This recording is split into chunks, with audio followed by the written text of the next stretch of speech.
All right, I'm Ben with ConEquip 101. What we're doing today, we got a Kubota V2203 on the dyno. We got our good friend Brett here, who's going to kind of walk us through what he does as the expert on dynoing. Perfect. What do we got? Yeah, so we're just setting up right now, and we got to put all our belts on, put all our adapters on, fill fluids, get everything topped off here and ready to go. And then once we get that done, we'll check our injection timing here and get ready to start it up. I mean, this gives us a chance to start it up, make sure everything's working properly. You don't have any leaks or strange sounds, or everything's good. So when the customer installs it, they can just put their stuff on it, install it in the machine in a day, fire it up, and away they go. So I got my little sight window here that I put on to time the pump. Yep, we'll hook the fuel up here, and we got the feed here and the return here, so I just make a big loop. Yep. We'll get all the air out of the system. That's the biggest thing.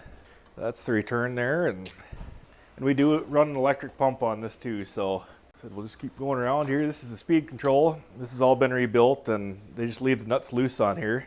So I just kind of snug it down to seat the O-ring. I'll loosen it up just so that washer's got some play underneath. Loctite it.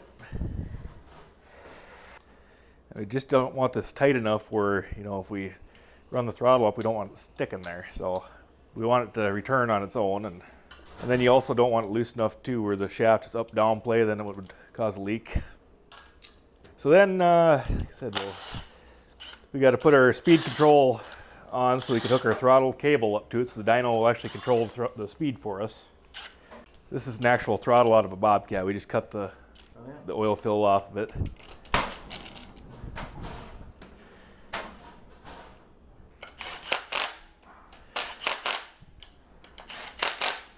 So this just kind of redirects our angle what way we're pulling. And otherwise we'd have to get a longer cable and come around the front, so that way we can just pull one direction. And that's the biggest thing we try and go for here, is just try and keep everything simple, the same, so we're not having to change a lot of stuff. So we've got obviously different belts and pulleys for different engines. I just know which one to grab for what here. So the nice thing about these is you can do everything with a handful of sockets. Everything's about the same size. So then with this setup, we don't actually run a thermostat in here because we have one in here. You can run two of them. You just got to be careful, otherwise those two are kind of banging off each other and can cause some temp spikes. So this is just our coolant adapter here. I don't go very tight with them. You can always tighten them down more because it's tapered plug, so you can crack that. Get the exhaust pipe hooked up, and we're pretty much done on this side then.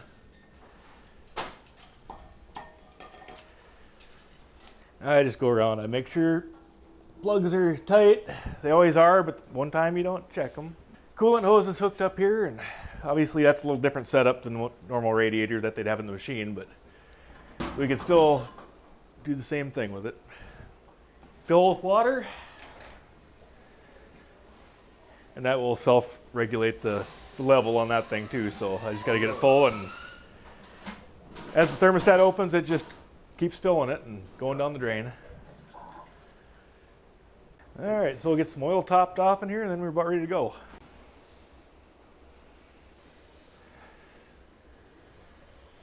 Okay, so now we'll go into getting our fuel system primed up here, and like I said, we've got an electric pump on this, so that'll help push the air out. And I do have the bleeder valve open just to get all the air out. That's an important step on this as far as timing, is make sure you don't have any air in it. Then we'll just put a rag over here so we don't have fuel spraying all over the place. Okay, so I basically go in and I'll select the program that we're going to use up here. So we're doing a 2203-773. We open that, and that'll change. It'll look exactly the same. It's just telling it different RPMs and a few different parameters. Versus if it was a 2203 for a different model, it might have just different RPMs is all.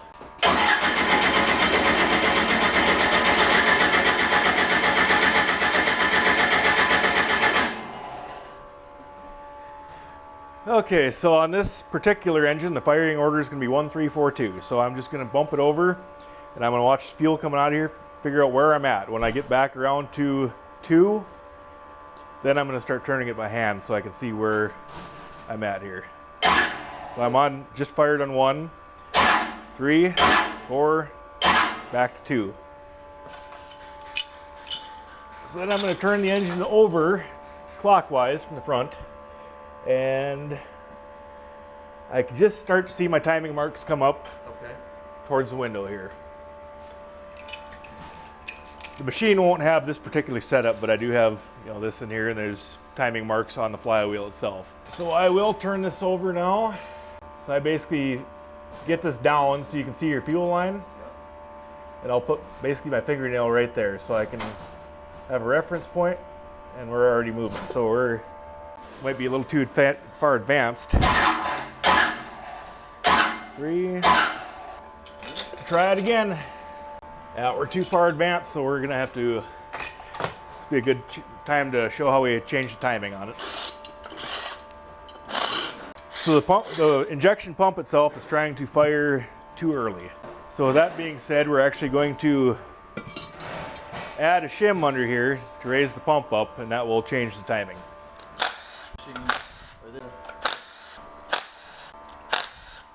I have to adjust that a little bit,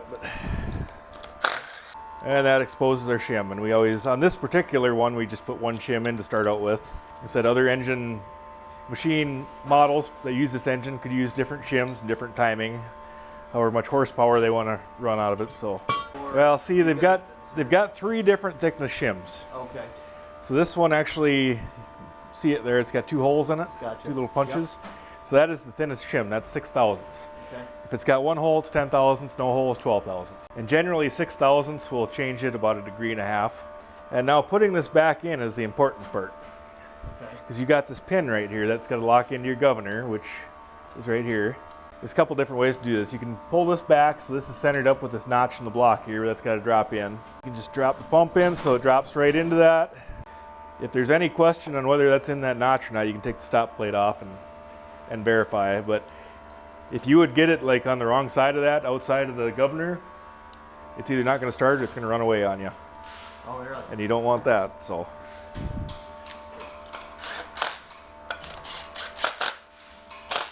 I'm just going to roughly see if that got me where I want to be before I go and put it all back together. That was actually too much, so I'm going to take that out and I'll put a 6 in there, and we should be where we want to be. Just put a little bit of silicone on the block side and the pump side, just to avoid any leaks. It doesn't take much. You get too much in there, then it just squishes all over the place. But I will drop it back in, and I'm just going to snug these down, and then I'll torque them once I get them all in here. Okay, so that's 20 foot-pounds on this. It's nice to be the same as the intake. We go to torque that on too. All right, now I'm just gonna verify. I'll bump it around again and make sure we're right on where we need to be. We're shooting for 21 degrees. Okay. 20 to 21 degrees. Right at 20, so we're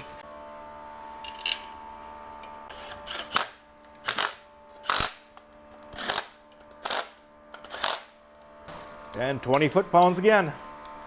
Okay, now we can install the ejection lines, and there's probably a bunch of different ways to do this, but I just you obviously got to start at one end. You can't start, a certain order you got to do it.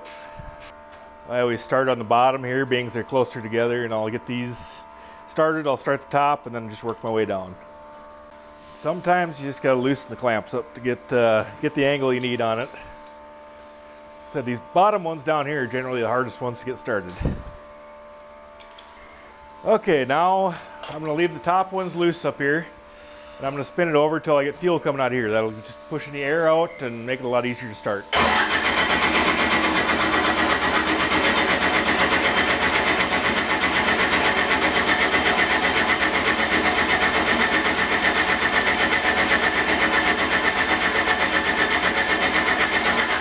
Okay. Yeah, so basically I'll fire it up, and then we'll go through and I'll get my RPMs initially set. I'll set a couple other things like my fuel screws here and my idle buffers here. I'll adjust that if I have to, but once I get the RPM set, I'll get my throttle cable hooked up and away we go. Dyno's in charge at that point.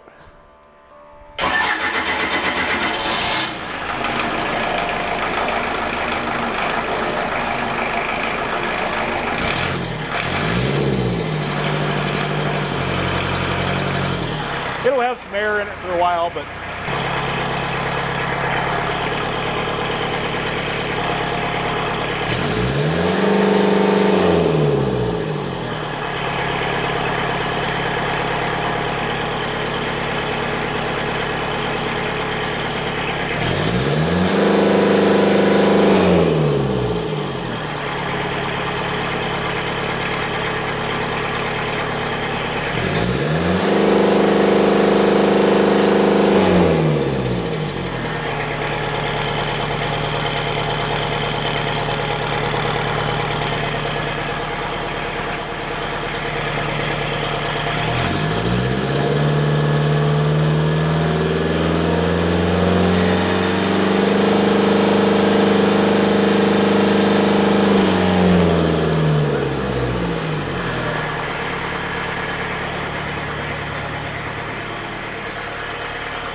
we'll just enter the information off our paperwork on here. So we've got the serial number, everything is logged onto the dyno report, we're done.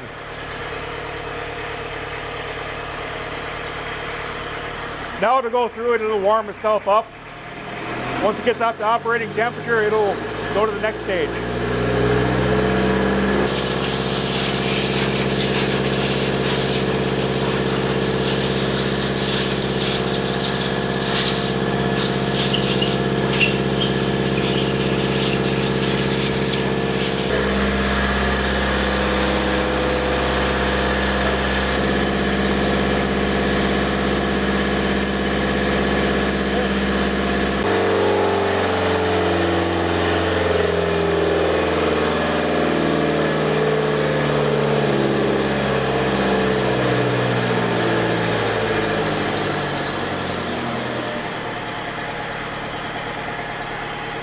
That's basically what it does. Yeah. Head up. And the power is still not where I like it, so I'm gonna have to do a little more digging on it, but Yeah. I had that problem on that engine too, so I'm gonna do probably a filter change, something's. But yeah, generally if I turn that fuel screw up, the power will jump up, which you saw it do a little bit. Yep. Until it gets to a point where it starts smoking too much, and you're gonna have a little bit of that while it's under full load. But for the most part, you want it burning fairly clean. So basically, Bobcat rates this machine. They'll have, they call it kilowatts, you know, it'll say so many kilowatts at 2,800 RPM. So that's our goal. Okay. And it'll actually pull it through like a 200 RPM pull down right at the end there, trying to find the power band, max horsepower. It may not get it right at 28, but it might get it at 2750, which is acceptable for us. And most people are not going to have any issues with that. So. And that's what I did. I tried to punch in 2750 to pull it down another 50 RPM. Sometimes that makes a big difference, but it just kind of stayed there. So I'll have to do a little more digging on it, but we'll get it. That's cool. It's got like, it'll idle for a couple minutes, and then it goes through its warm-up stage, and it's actually preset. So when it hits like, it'll call it 180 plus or minus 20. So 160, it'll actually go to the next stage automatically. And then it'll do that for 5 minutes under full load. And then it'll go back to an idle for approximately 5 minutes. We check it over for leaks at that point. I'm obviously checking a lot of it while it's under full load too, but and then it'll go into another 5 minute stage where it does full load. And then it'll go through those stages where it's pulling down 50 RPM increments, trying to find, you know, the max horsepower and torque throughout 200, 300 RPMs. And then it'll go into its cool down stage at the end there. Once they get through here, like right now, obviously we're low on power, a little bit low on power, but once we get that fixed, once, you know, the oil pressure's got to be good, we've got to be maintaining water temperature, and we've got to have the horsepower. And then once if that all passes, everything's got to sound good on the engine, no problems there, and then once I basically print the sheet off, then it's good to go. So that's basically the fast and furious overview on how to do a dyno, and this particular one again was the Kubota V2203 for Bobcat 773, and Brett here did an awesome job walking us through it, checking everything out. So that kind of wraps it up. Any final words at all? Well, like I said, just keep on pumping them through here, and we'll send out the best quality product we can. Excellent. When he says it's good enough for you. Then we go to paint. Yeah! That's it. I'm Ben with ConEquip 101.